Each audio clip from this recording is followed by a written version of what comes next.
Have you ever watched a Star Wars Jedi Survivor speedrun and had absolutely no idea what was going on? Well, don't worry, because today I'm going to be breaking it all down step by step and showing you exactly how you can complete your very first speedrun. In this tutorial, I'll be covering the any percent restricted new journey category, and I'll be walking you through all the glitches and tricks, plus some backup strategies that you can use if any of the glitches feel a bit too tricky to pull off. Before we get started, I want to quickly go over a few important rules and clarifications for this category. First off, keep in mind that the rules may change over time, so before starting any speedrun attempts, make sure to read through both the game and category rules on the speedrun.com leaderboards to ensure that you're following the most up-to-date version. For new journey runs, we are not allowed to use the 3 new journey plus perks, Trendsetter, Purity, and Warrior, even though these are technically unlocked for new journey runs after beating the game for the first time. Now, restricted does not mean glitchless. We'll still be using a lot of game-breaking glitches throughout the run. The main difference between unrestricted and restricted is that there are 2 specific glitches banned for restricted. These are pause buffer launches, or PBLs, and pocket elevator, or PE. PBLs involve using a pause buffer clip, or a PBC, to initiate a launch, allowing Cow to be launched massive distances, sometimes even across entire planets. Other types of launches are allowed for restricted, so long as a PBC isn't what creates that momentum. Pocket elevator works somewhat similarly to PBLs, and by spamming PBCs in a rhythmic pattern, you can vertically displace Cow to reach areas directly above or below you at varying heights.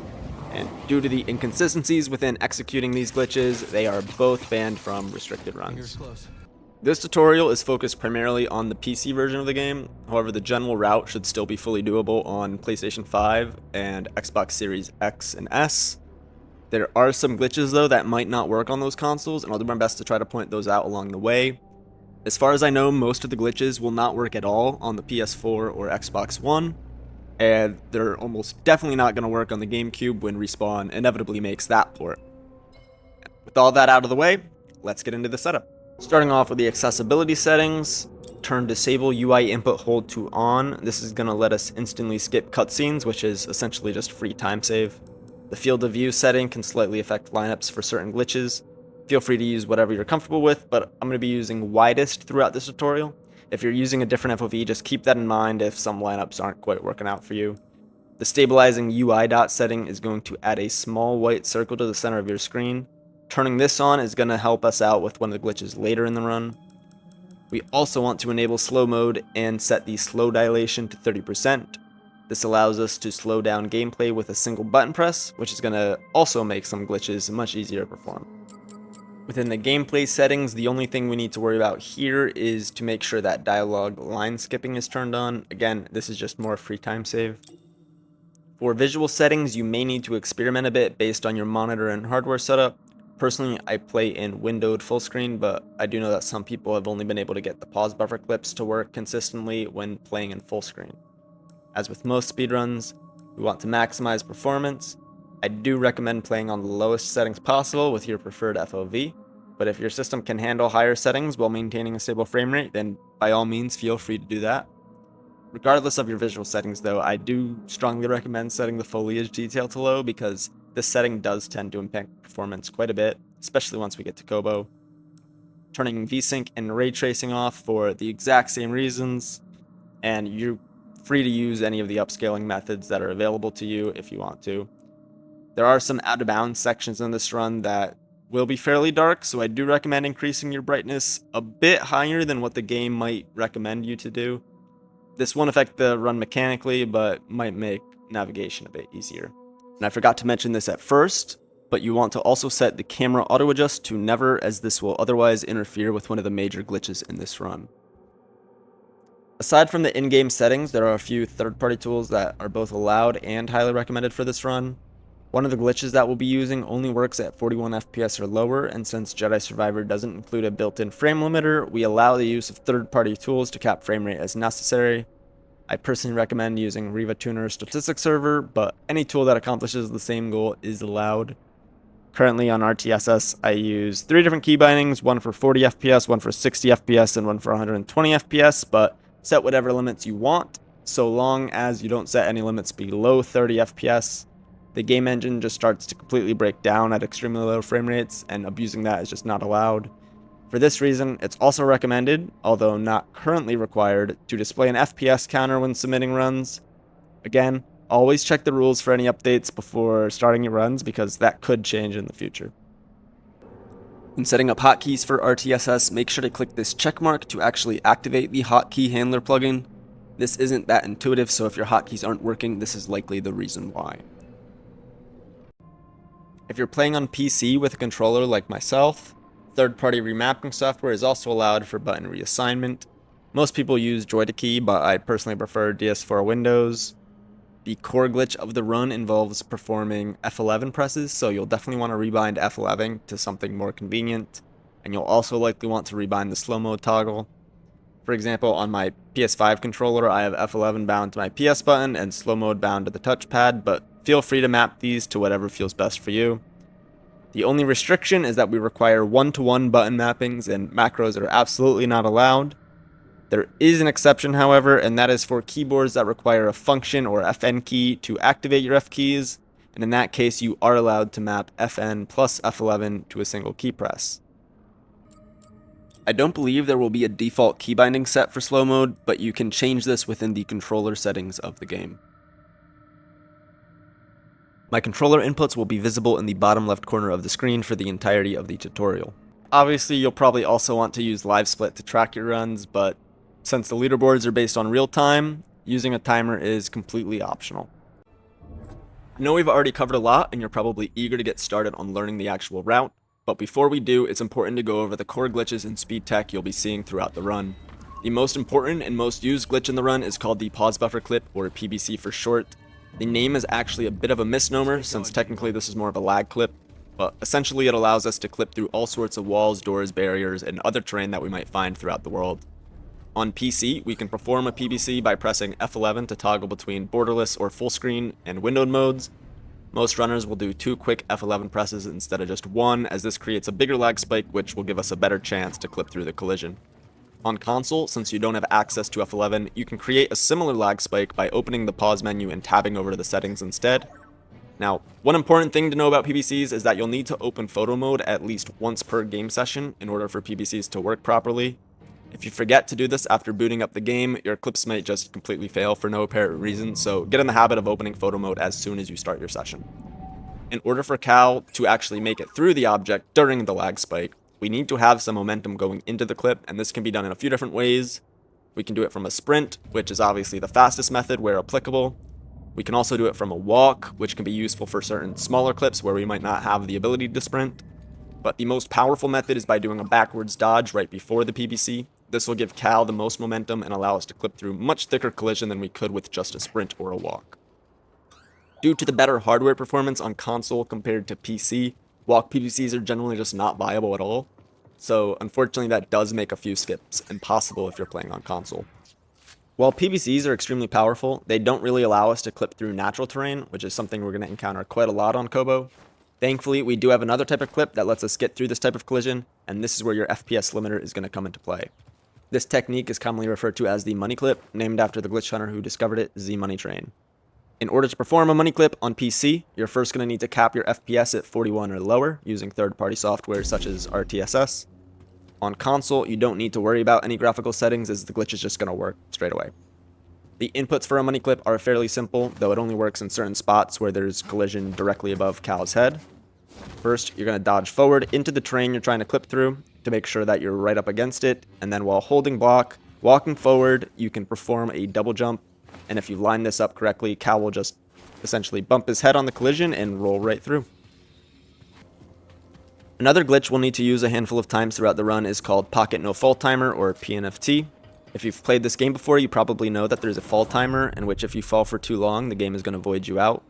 The pNFT glitch will allow us to temporarily disable this fall timer, letting us fall from distances that any competent Jedi should be able to survive. To perform this, we need to cancel the backflip animation with a different animation, like block or switch stance. The timing here is very precise and may take a bit of practice to get the hang of, but once you do learn it, it becomes very consistent and reliable. A great place to practice this is this cliff right at the start of Kobo, because there's conveniently an elevator that you can take back up for repeated attempts. One thing to keep in mind is if you press block while falling, you'll regain your ability to Jedi flip, and by doing a Jedi flip, this will re-enable the fall timer, allowing us to void out again. The last bit of Speedtech we need to cover isn't really a glitch, but still important for saving time. And this is the fastest way that we can move throughout the world with this technique called shuffling. The way this works is pretty straightforward. Essentially, by pressing the dodge input twice, we will get a slightly longer dodge than normal. And then you can use block to cancel the end of the dodge animation, allowing us to regain movement a bit sooner. Chaining this over and over ends up being a little bit faster than just sprinting, and when done perfectly can save us around 30 seconds over the course of the run. And with all of that out of the way, we're finally ready to start learning the route. Time starts on the final menu input that begins your new save.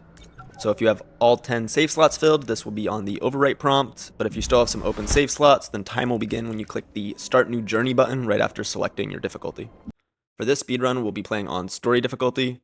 This is the fastest because bosses have smaller health pools, but there's no rule requiring you to play on Story mode. Before we even start playing, there's already a small skip we can take advantage of. On PC, you can sometimes skip the intro cutscene and save around 10 seconds, but unfortunately nobody has been able to accomplish this on console. This seems to be hardware dependent, as some runners get this much more frequently than others, and there's no real way to hit this 100% of the time, but we did find that adjusting your upscaling settings prior to starting a run may increase the chances of getting this skip.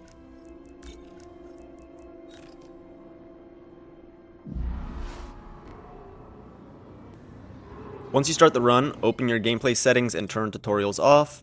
This setting doesn't carry over between save files, so you're going to need to disable it at the start of each run. This will avoid unnecessary tutorial pop-ups, which is just going to be free time save. Once you gain control of Cal, you will notice that he is handcuffed and stuck in a forced walking state. The first glitch of the run is to perform a walk PBC to clip through the railing, void out, and this is going to cause us to regain our full movement. There are two main spots you can do this PBC. The fastest spot is in the corner where this pole meets the railing, which can be done from either side of the pole. Note that this is very difficult to execute. Alternatively, you can PBC through the railing on either side of the first staircase. This is much easier to PBC through, but it does require you to be in a forced walking state for a bit longer. Since walk PBCs aren't viable on console, you're going to have to walk through this entire intro section. However, you can save a bit of time by positioning yourself in front of one of the two outermost guards. They walk slightly faster than Cal, and thus we can use this to speed up Cal's walking animation. On PC, once we've voided out and gained full movement capabilities, we can start using our shuffling speed tech to quickly get through this area. Having full movement for this section allows us to save over a minute than if we were stuck in the walking state for this whole time. There's also a small out of bounds section which we can get into by PBCing the railing at the top of the stairs. This is only going to save us a few seconds over the intended path, but we can get back inbounds by jumping up onto this box and doing another PBC. Upcoming on this bridge, we can do a double jump between the third circle on the ground and the red line directly after it, and this is going to skip a trigger which will cause us to get scanned by that probe droid. This jump is fairly easy, but if you forget to jump or jump from the wrong spot, then you will have to wait for the scan to play out. This is about 10 seconds long, so for most runners this is just going to end up being a reset. Once the scan is played out and you regain your control, or if you successfully skip the scan trigger, we can head over to the elevator. This will trigger a forced cutscene that lasts about a minute long. There's nothing we can really do here, so just sit back and wait it out. Note, this elevator ride is going to look very buggy, and that's completely expected. Since we reached the elevator earlier than the game anticipates, the visuals and dialogue may just not behave correctly, but once the elevator reaches the top, Cal and everybody else will teleport to the correct position, and then we can carry on into the tutorial combat section as normal. This combat section is mostly scripted, but the enemies can sometimes behave unpredictably. To start off, we're just going to use a force pull into your normal saber attack for the first 3 stormtroopers. After that, stand to the left or right edge and attack the next trooper as he is midair. A backstab will one-shot the second trooper that jumps, but if you don't get it off, use jump attacks to avoid a finisher.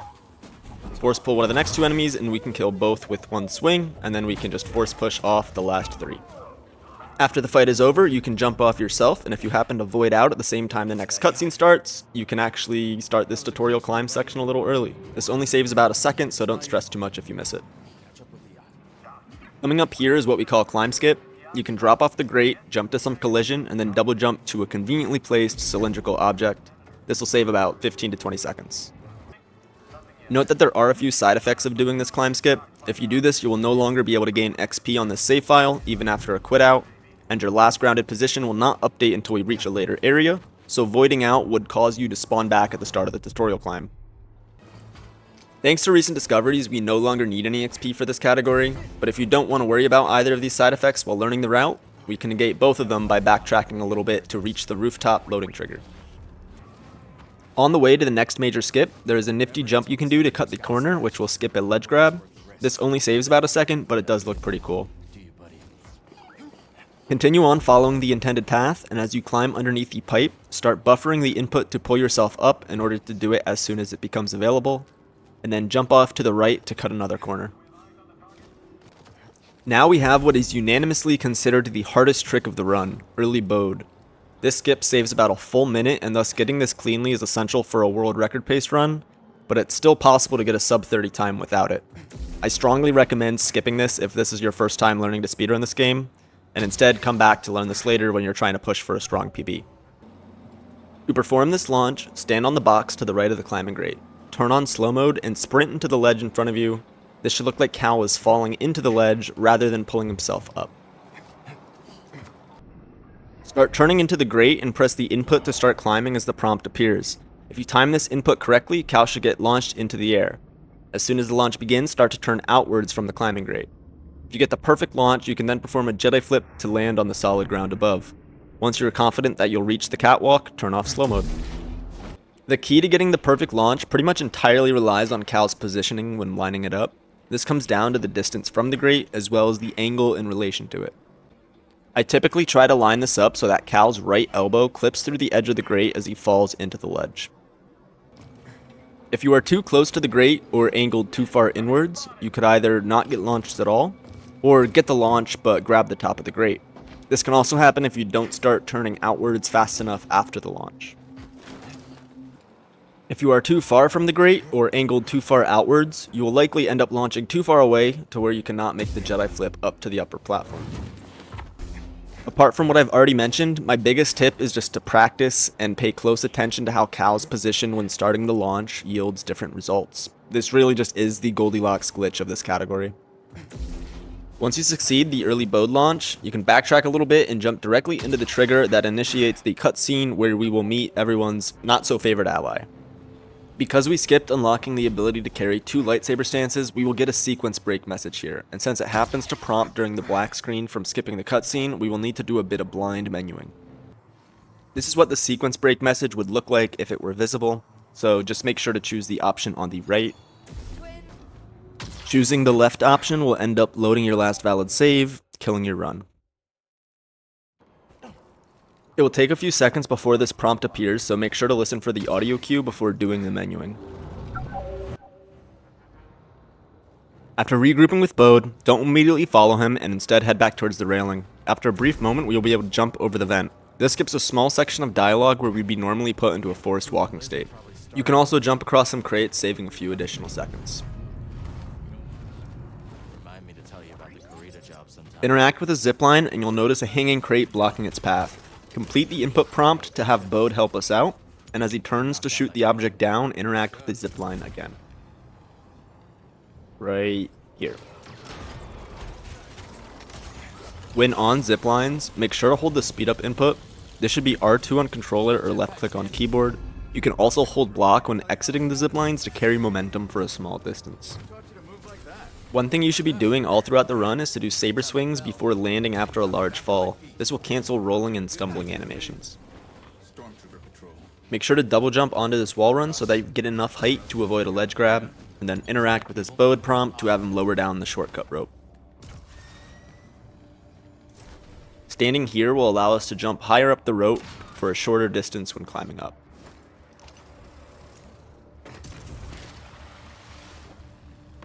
Normally here you would be going down a large slide into a combat section, but instead we can just PBC through this left wall into an out of bounds section. While we are standing on an invisible floor right now, there is a hole in the ground that allows us to drop to a lower level, and then we can do another PBC to get back in bounds. Upcoming is a climbing grate, which at the top of we can PBC through the wall on the right to reach the K405 boss fight a little bit faster. This PBC does have some softlock potential, so I recommend grabbing this area's meditation point to practice this. And then you just need to enter this crawl space and then exit it to initiate the fight. If that soft lock potential scares you, the safer option would just be to PBC through the door instead. This is just a little bit slower because it requires us to go through the full crawl space.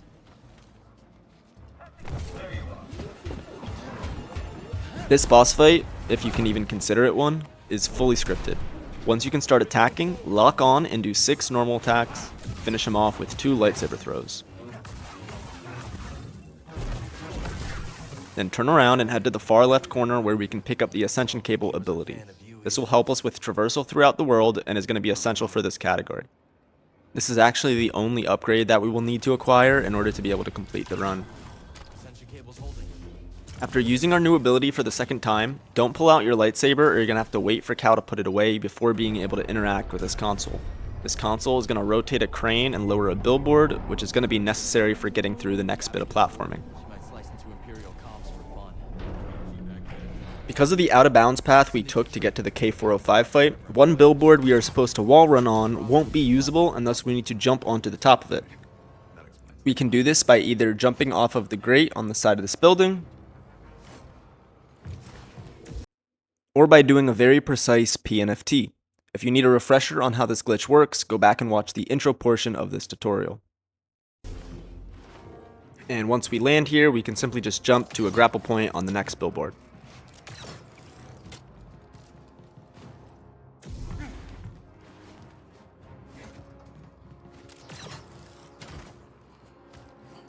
There's a small jump we can do on this upcoming ramp to cut the corner.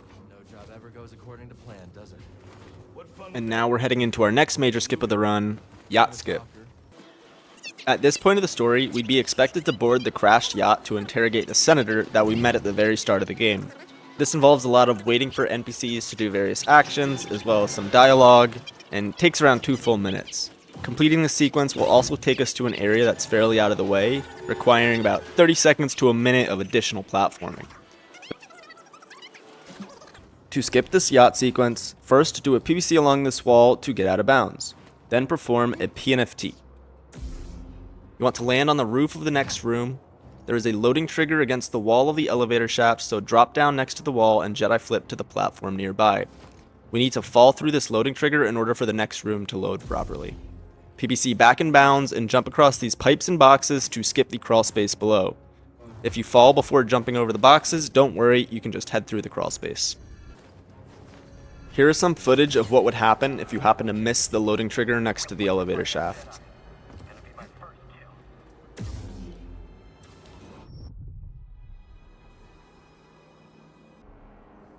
If you don't quite reach the roof with your pNFT, then you can still hit the loading trigger by jumping into it and doing a Jedi flip back. This is a bit less consistent than falling into it from the roof.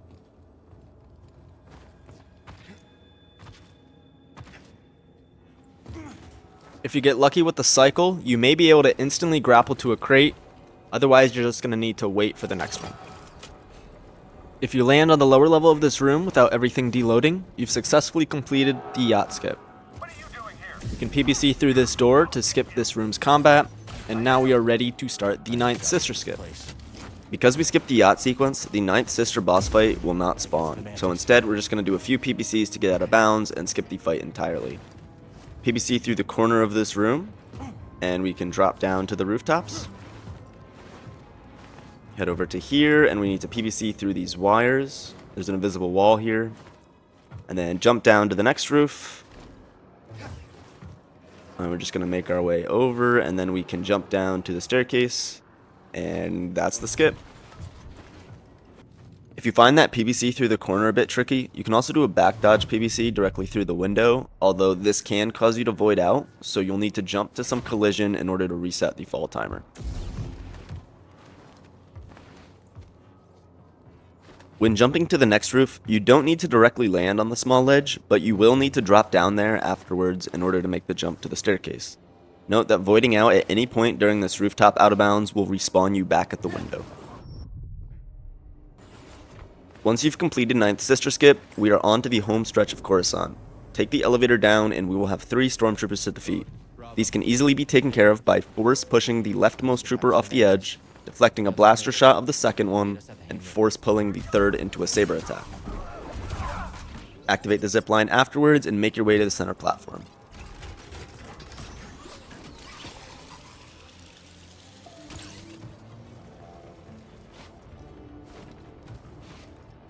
Upcoming on the center platform is a deceivingly precise jump off of a lamp. This only saves a couple of seconds, and so messing this up once will end up losing time over just taking the rope. I don't recommend going for this lamp jump unless you are confidently able to do it. Here is the safer and more consistent way to reach these next set of ziplines.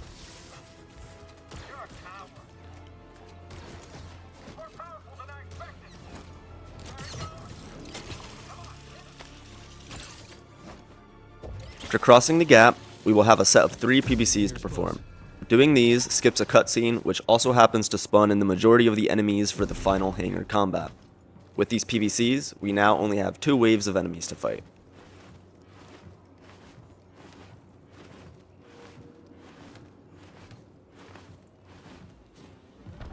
For the first wave, force push the stormtroopers off of the ships, and use jumping attacks on the 2 grounded baton troopers.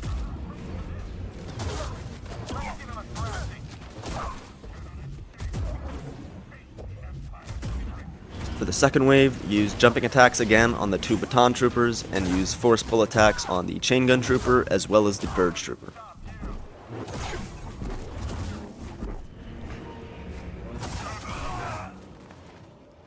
Once that's complete, you will need to wait a bit for Bode and Bravo, and can then talk to them to escape via the Mantis.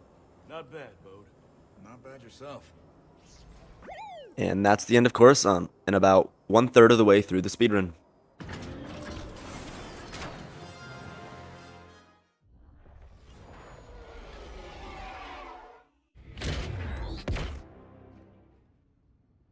After skipping some cutscenes, we will have some things to do in the Mantis while traveling through hyperspace. Instantly turn around and pick up some BD1 parts, and then head to the workbench at the back of the ship.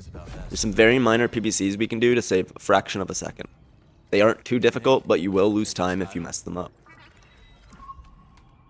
And after interacting with the workbench, make your way back to the cockpit, and we can prepare for a crash landing on Kobo.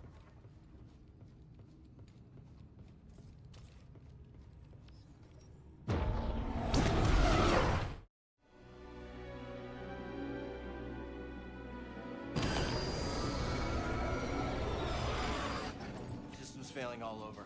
You got anything?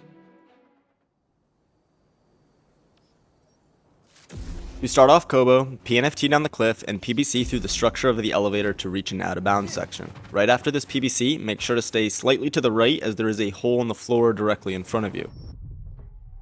There happens to be this large black wall here which we can use as a shortcut through the Crash Gorge site area. But because we did the pNFT off the cliff, we skipped a loading trigger that would load in the area at the end of this wall. So about halfway along, you can jump up to the floor of a nearby cave and hit a different loading trigger while still remaining out of bounds. Drop back to the wall we were just on, carry on to get back in bounds, and then we're just going to climb up some vines.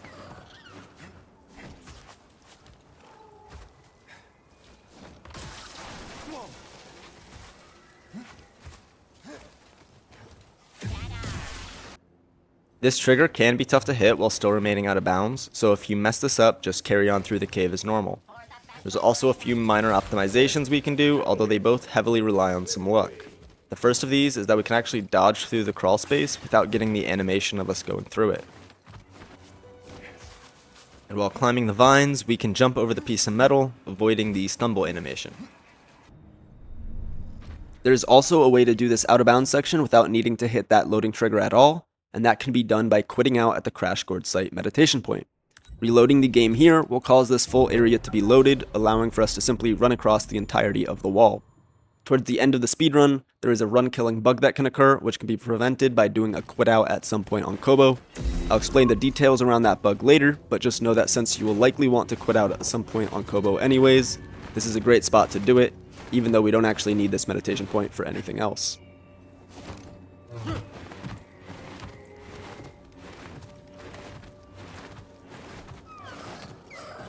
The next skip can be done in a few different ways, but they all achieve the same goal of launching up to the platform above us. The first method, which happens to be my favorite, is by using dodge. Basically, just stand in the corner of this bent metal, turn on slow mode, and dodge. The height of the launch depends on FPS and the slow dilation percentage. As this is a fairly new discovery, this hasn't been tested on a large variety of hardware, and so this may require a bit of tinkering, but in general we have found that you will need slow dilation to be at 30%, and to have 50 FPS or higher. Assuming you are getting enough height, this glitch is super consistent. The second way we can get a launch here is by doing a sprint attack. This works exactly the same way as the dodge, just using a different animation. I do find that my PC setup just does not consistently generate enough height, but some runners have found this to work pretty well.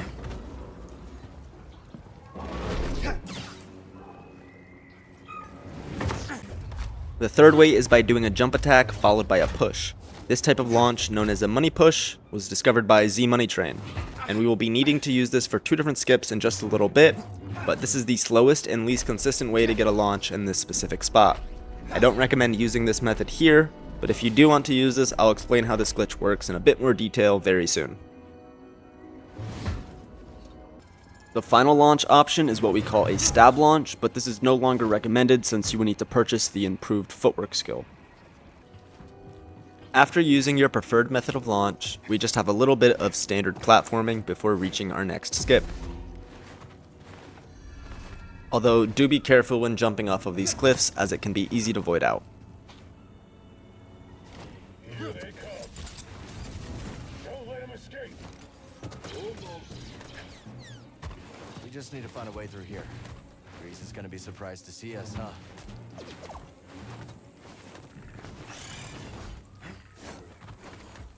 From here, jump directly to the grappling point, and after climbing up the vines, take out the 2 enemies, and then you will need to do the first of 2 money pushes. You hear that? Money pushes can be used on angled terrain that cow otherwise wouldn't be able to become grounded and jump on.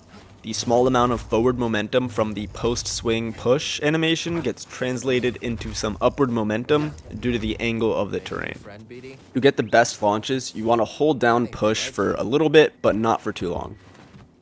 For the second money push skip, start off with a very precise double jump to the rock wall across this canyon. You will need to get grounded on this wall in order to reset your Jedi flip. This is best done on the rightmost notch of this cliff.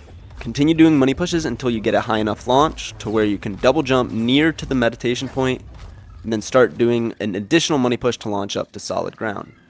Once you've crossed the gap, make sure to sit at the meditation point because we will need to fast travel here at the very end of the run. To avoid the second money push, you can also use force pull when you are close by to the ledge to pull yourself into the ledge, but this is fairly difficult to pull off.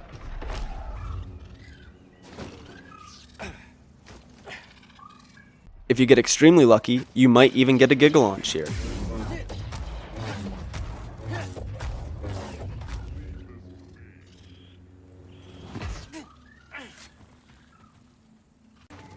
If you are struggling with a skip, the alternative route would be to progress through the intended path. There are some tricks we can do to get through this area a bit quicker, including that pNFT to skip the elevator ride, as well as a precise jump to the wall run to get to the rope without needing to position the block.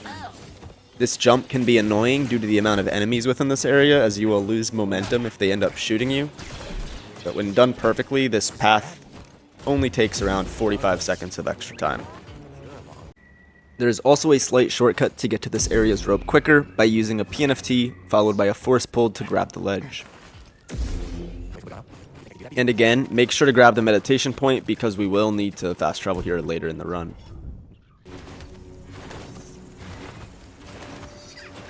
Now we can progress a little bit and we will get pulled into a cutscene overlooking this cliff, but we can actually skip this entirely using 2 money clips or 40 FPS clips. There's a spot you can clip into along the left cliff wall to get out of bounds. After the first clip, you will want to veer slightly to the right to find the perfect spot where you can do a second money clip to get back inbounds. Make sure to stay to the left when heading back inbounds or you could get dragged into the cutscene. This only saves a few seconds, so I don't really recommend it unless you are comfortable with the money clip glitch. The next minute or so is just going to be some traversal to the next major skip, so make sure to use the shuffling Speedtech and take a relatively straight line to the central mountain.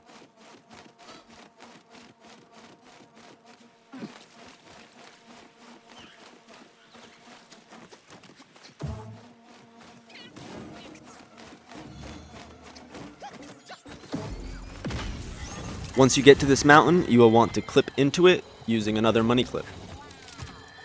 Now we have the biggest time save of the entire run, and that is because we are about to unlock the final planet of the game, letting us skip most of Kobo and all of Jeddah, Shattered Moon, and Nova Gera. This skip is known as early Tanalorr, and without it, the game would take hours to complete. When out of bounds, you will notice these 3 spinning rings below you. You want to pNFT down to either the upper or middle ring. If you land on the upper ring, just wait until you eventually hit some invisible collision, which will push you off onto the middle ring. Then perform a PBC as the other ring is about to hit you, and this will allow you to clip through the corner. This clip can also be done without a PBC and instead by just dodging into the corner. Dodging supposedly works better at 40 FPS. There is also an alternative to get onto these spinning rings that avoids the pNFT altogether. Just simply jump across these rocks along the right, and then you can jump straight onto the rings.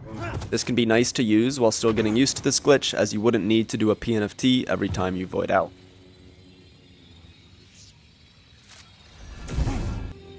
Once you've clipped through the rings, you can do a simple PBC through the closed door and interact with the console to raise the alignment tower. Note that walking up to this console will cause this developer debug message to appear, which will take 20 seconds before it goes away. However, we can skip this by opening and closing the menu repeatedly. To do this, stand close to the console so that the prompt appears without triggering the message, then interact with the console and open and close the menu over and over. I find this to work best by alternating keyboard and controller inputs, so I like to use escape on the keyboard to open the menu and then circle on my controller to close it. Then we just need to wait for the tower to fully rise, and we can interact with the console again to unlock Tanalorr, the final planet of the game.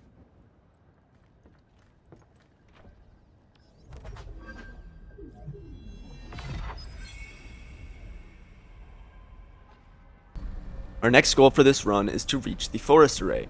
This is mostly just a lot of traversal and platforming, but there are some neat minor skips that we can do along the way. To start, PBC out of the alignment tower and pNFT down to the mountain below. Then we can make our way over to this little corner and we can do another pNFT down to solid ground.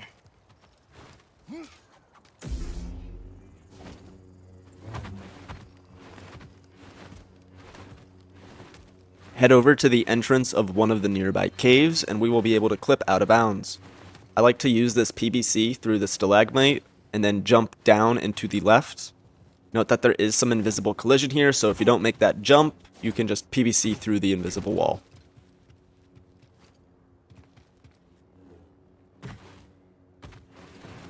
While I do prefer using these PBCs, it is possible to use money clips instead to get into this out of bounds area. This one also requires a small PBC here. This money clip is much further left down this cliff wall, nearby the terraces of water pools close by to Swindler's Wash.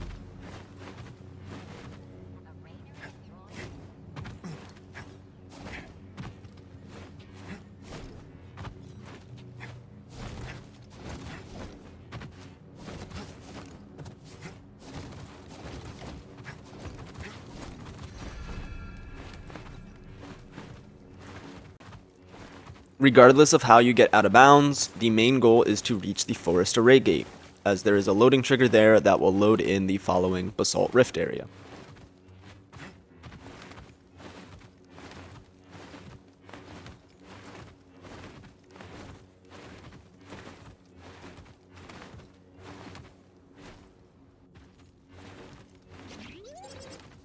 After cutting through these vines, there will be a zipline we need to activate, although there will be some rocks blocking its path.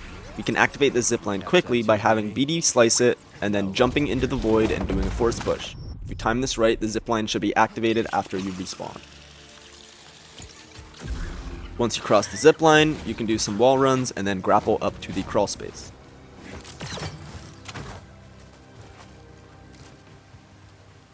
What do you think this array is, buddy? Centauri Kree said I held the key to Tanalorr. Z seems to think so too. Only one way to find out. After the crawl space, you can just jump down to the platform below, and then jump directly to the next grapple point.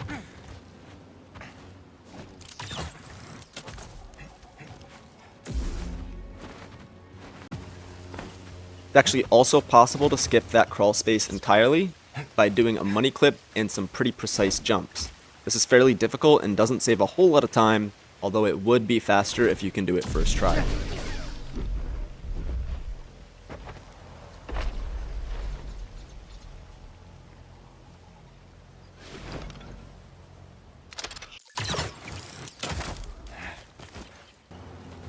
Here we can do a deceivingly precise jump to save about a minute of platforming. You need to lead off the edge a little bit before starting your double jump. There's also an easier way to cross this canyon, although it is quite a bit slower, but you can force pull the nearby stormtrooper's shield and force push it directly into the rock pillar, causing it to fall down, which will unlock the shortcut.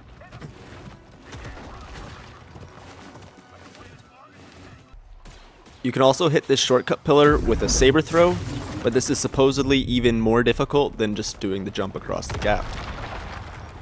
You can also just jump across here with a money push. While I haven't tried this myself, it appears to be very consistent and not much slower than the double jump.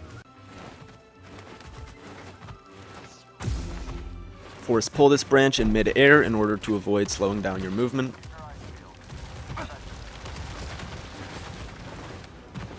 Be careful jumping off this cliff, as it can be fairly easy to void out here. Now we need to force pull some rock platforms. For the second one, your force pull can sometimes target the biomaw, so just angle your camera slightly upwards to avoid that. It was also recently discovered that you can use a dodge launch to skip this platforming.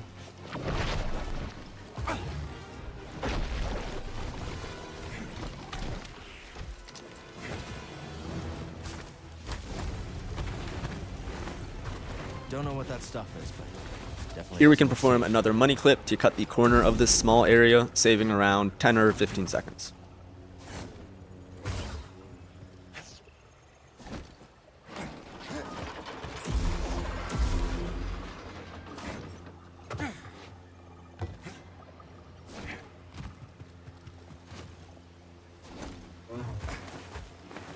So this is the work of Santari Cree.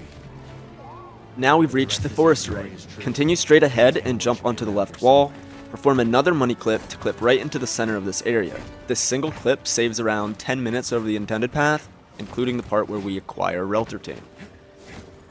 When heading through these particles, try to stay as close to the center as you can. If you are slightly off to the left, these particles can sometimes cause you to void out. Turn around, grab the orb, and throw it over the door. Then PBC through the door, and pick up the orb once clipping through to the other side. This door can be fairly difficult to clip through on console, especially on Xbox. So as an alternative, you can do a money clip and just open up the door and grab the orb afterwards.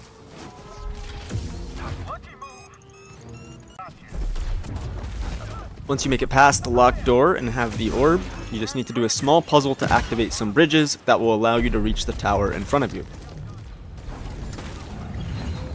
Familiar tech. Same mechanisms powered Z's chamber. We're getting close. There's those spy droids again. Take the elevator up, and we are on to the final major skip of the run, known as Kobolorr. In short, this glitch will allow us to load Tanalorr while still being on Kobo. We are about to perform a glitch known as an airwalk to bring the meditation point menu into a cutscene where we will then do a fast travel. But before explaining exactly how to do this airwalk, there is a very important disclaimer about a potential soft lock that can occur here. Sometimes after fast traveling, you can get a bug where the holomap will be stuck open, which will disable your movement until a quit out. Because of the game state we require after doing this fast travel, getting this bug at this part of the run will completely end the run. Fortunately, there is a way to prevent this from happening, and that is by dying or quitting out at least once during the save. While it doesn't happen all the time, it is a good safety precaution to quit out at some point on Kobo. Do this now if you haven't already. Now is also a good time to make a backup save if you would like to practice this glitch more than once, as once we enter the upcoming cutscene, it will not be possible to trigger this again on this save. And just a quick reminder that you will want the camera auto adjust setting set to never when performing this glitch. Before we can do this glitch, we need to open some doors. Open the first one, and then you can just PBC through it to save a second or two. Then have BD slice the nearby console to open the second door. Now head back to the meditation point and sit down at it to center Cal's position. After centering Cal's position on the meditation point, we can begin the airwalk. When using a controller, R3 will realign the camera with the direction Cal is facing, so this requires precise timing to avoid that, whether you're playing on PC or on console. Because of this, I prefer doing this airwalk setup with mouse and keyboard, but it's fully doable on either input device. I'll show you the inputs with a controller so you can see what that timing looks like. To start off, look towards the back wall and line up your stabilizing dot with one of the two rightmost small black dots, and do a force push to position Cal correctly. Then you want to turn the camera to the right and position the stabilizing dot in the upper right corner of the computer console. This is going to position the camera in a way that will make it much easier to get through the second door, as we can use another force push to realign Cal with the camera. Hold block, do a force pull, and then press R3 once the prompt to set at the meditation point appears, and continue holding block. The meditation point menu will not appear until Cal puts his lightsaber away, which will be around 1 to 2 seconds after the last lightsaber animation. After a brief moment of disabled movement, start doing back dodges to make your way into the boss fight arena. The collision of the consoles and walls will automatically lead you towards the door to this arena. There are 2 pillars around halfway along this wall, which you might get lucky and just dodge right through, but sometimes you may need to PBC through them instead. If you get stuck, simply do a saber attack and then start holding block again and do a back dodge PBC. Eventually, you will reach the door, and it's important to be careful here because if you go too close to the door without going through it, you could end up closing it. This door will not reopen unless you quit out. Once you reach the door, do a force push to realign Cal with your camera angle, and then do a few saber attacks to trigger the cutscene. The timing of when you skip these cutscenes is also very important. You want to skip the initial cutscene as quickly as possible, but for the second, you want to wait until Cal starts to turn his head to the left. This window for this is somewhat generous, but if the timing differs too drastically, you could end up with some unintended behaviors and major time loss. You will know the timing is correct if Cal instantly kneels down as if he had just interacted with the meditation point. The menu should now appear, and now fast travel to the Southern Reach meditation point we activated earlier. If you did everything correctly and did not get the holomap bug, you will arrive at Southern Reach with Kobo and Tanalorr both partially loaded in at the same time. It just so happens that Tanalorr is directly below this meditation point. You will also notice that the Kobo meditation point does not exist anymore, as the game technically thinks we are on Tanalorr. This means that we will be able to instead interact with Tanalorr meditation points. Directly after fast traveling, Cal will be in a forced walking state as the game thinks you are in the Tanalorr flashback where Dagan Gera is speaking to Centauri Kree. Just like how you did at the very start of the game, you need to void out in order to regain Cal's movement. Basically just walk into this rock cliff and you should be able to walk right off the edge. Now do a pNFT to reach the bottom of this cliff. If you land on the rocks halfway down, you can just do another one.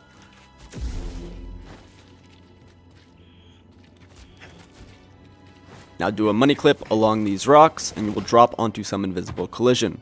Look down and you will see the fountain at the end of Tanalorr, in which you want to drop straight down, which should cause you to void out and get pulled into the final cutscene of the Tanalorr flashback. Normally after this cutscene, you would release Dagan Gera from his bacta tank, which would initiate the Dagan Gera boss fight. But because we still have Kobo loaded in, this breaks, leaving us at the fountain instead. Note that there is a perimeter around this area, which if you pass through, will cause you to void out and respawn back at the fountain. This will also reinitiate the forced walking state until you void out again. To remove this perimeter, simply open the menu once. In an actual speedrun, you wouldn't want to walk backwards like I just did, and instead you would just want to open the menu and progress forward. There will be some invisible collision here that you will need to PBC through. And then just traverse around the rocks to the right. And then make your way straight ahead to the final meditation point of Tanalorr.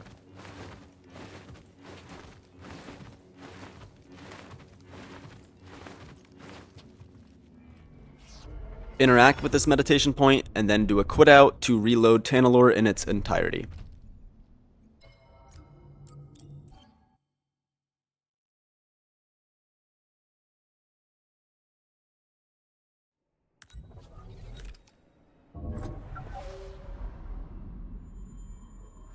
And just like that, you will be directly in front of the final boss fight of the game. Before getting into the boss fight, there is a small jump you can do around the right side of the staircase, which will skip 1 to 2 seconds of forced walking. For this fight, you essentially just want to mix in parries, normal attacks, and the default force attack. And now enjoy this nearly flawless fight from the current world record run by MrBenuto.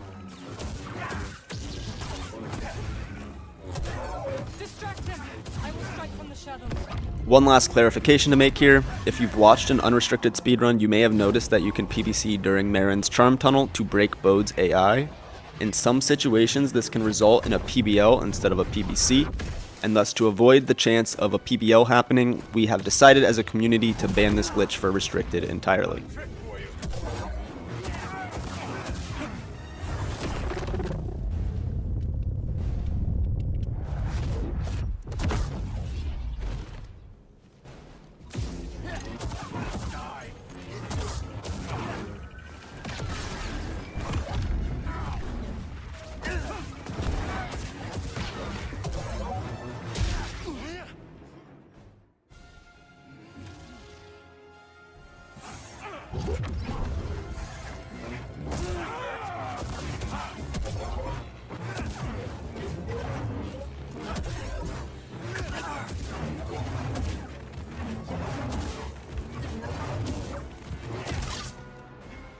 After the fight, there will be a few cutscenes to skip, and then time will end when the Jedi Survivor logo appears. If you've made it this far, congratulations, because you've just completed the any % restricted speedrun for New Journey. I hope this tutorial has been helpful for learning the route, but if you still have some questions, feel free to reach out to the speedrunning community on Discord, as we have many runners that are more than willing to help you out with any issue you may be having. Shoutouts to all the runners that let me use some of their footage within this video, and a massive shoutout to the community as a whole for all of their discoveries that has allowed this speedrun to be so broken.